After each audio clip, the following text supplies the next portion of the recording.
अस्सलामुअलैकुम।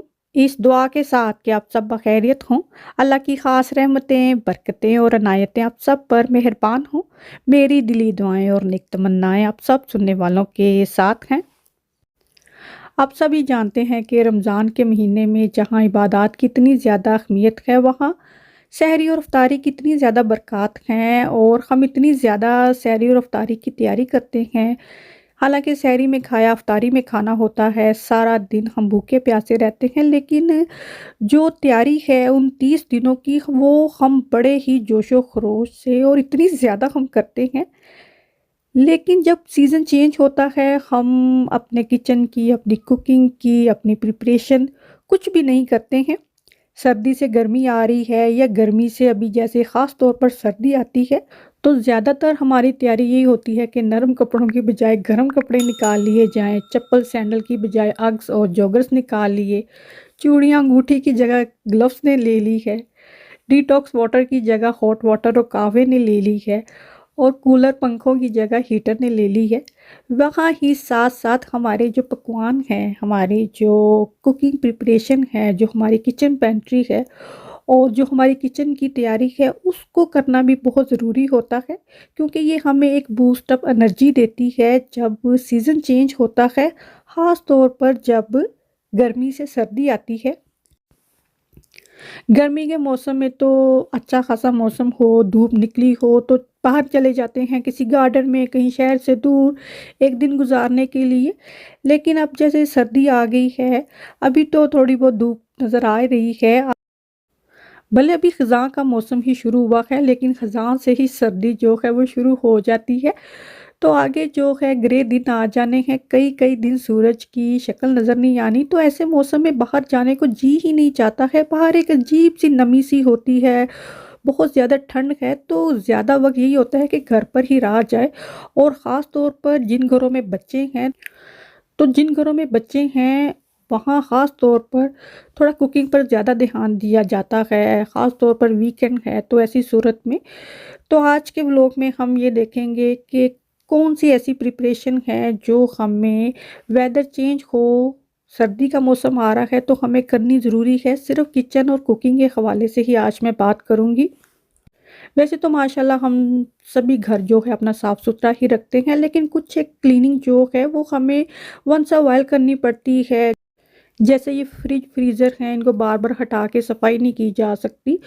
तो वेदर जब चेंज होता है तो एक दफ़ा जो है इन चीज़ों को थोड़ा शफ़ल अप कर लेना चाहिए, थोड़ा डीप क्लीन कर लेना चाहिए। तो मैं जो है किचन की डीप क्लीनिंग जो है वो कर लेती हूँ। किचन को अच्छे से जो है साफ़ कर लेना है, दीवारें झाड़ ली, कर्टन बोर्ड जो है वो झाड़ लिए, साफ़ कर लिए।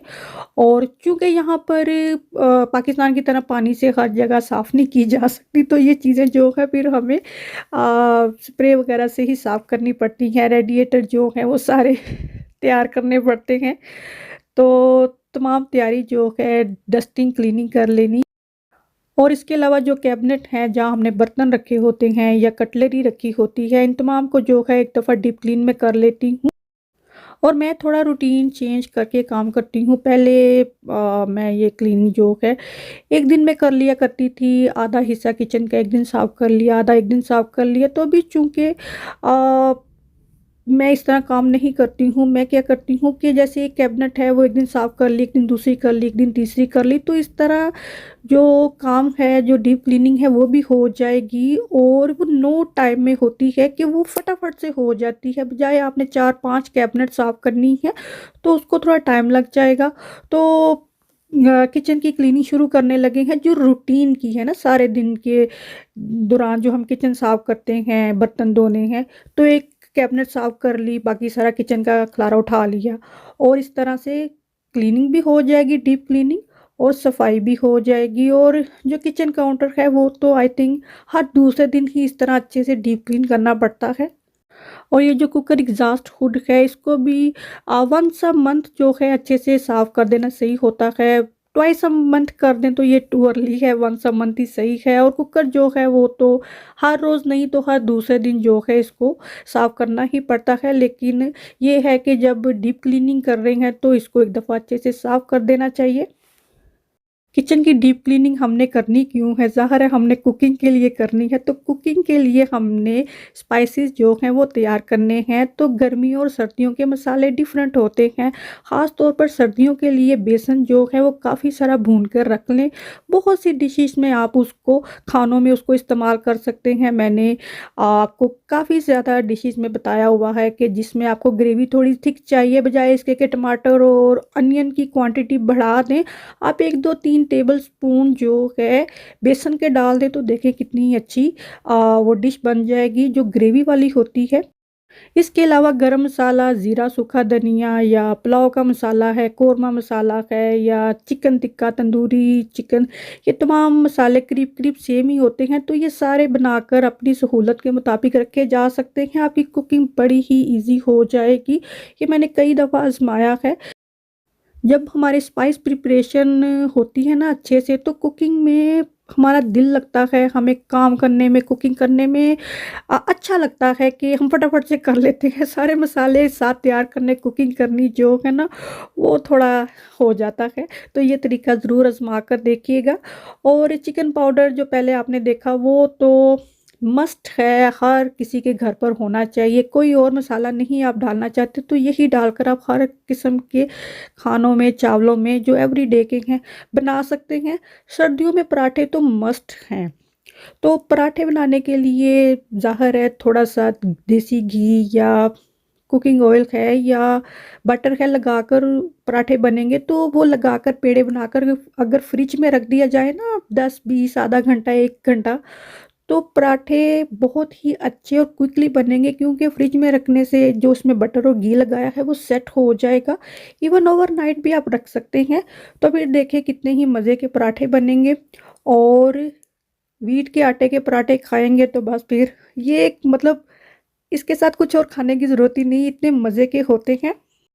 मेरे बच्चों की तरह अगर आपके बच्चों को भी पराठे पसंद हैं, तो पराठे आप फ्रीज़ भी कर सकते हैं। इस तरह पराठे बनाकर उनको एक प्लेट में इस बिटवीन उनके जो है क्लिंग फ़िल्म बिछाते जाएँ और उनको फ्रीज़ कर दें, तो पराठे जो हैं वो कुक करने में नो टाइम लगेगा और जल्दी से कुक हो जाएँगे।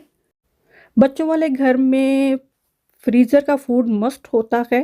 तो बजाय इसके कि बाज़ार से बहुत सारी चीज़ें लाकर आप फ्रीज़र में रखें या बार-बार ईट आउट करें, यकीन जानिए अगर आपके फ्रीज़र में बहुत सारी चीज़ें आपने तैयार करके रखी हैं, तो आपको बार-बार ईट आउट जाना नहीं पड़ेगा। जिस तरह रोज़ों में हम ईट आउट इतना ज़्यादा नहीं करते हैं, क्योंकि हमने घर में इतनी तैयारी की होती है।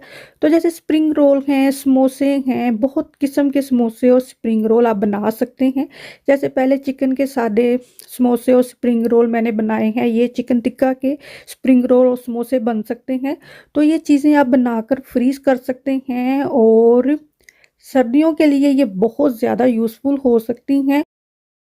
बजाय इसके कि कोई चीज़ घर पर नहीं है, आप बाज़ार से ऑर्डर करें, आपको पता होगा कि मैंने बहुत सारी चीज़ें बनाकर फ्रीज़ की हुई हैं, तो फिर आपका ईट आउट जो है आप ट्राई करके देखें, वो मिनिमम हो जाएगा।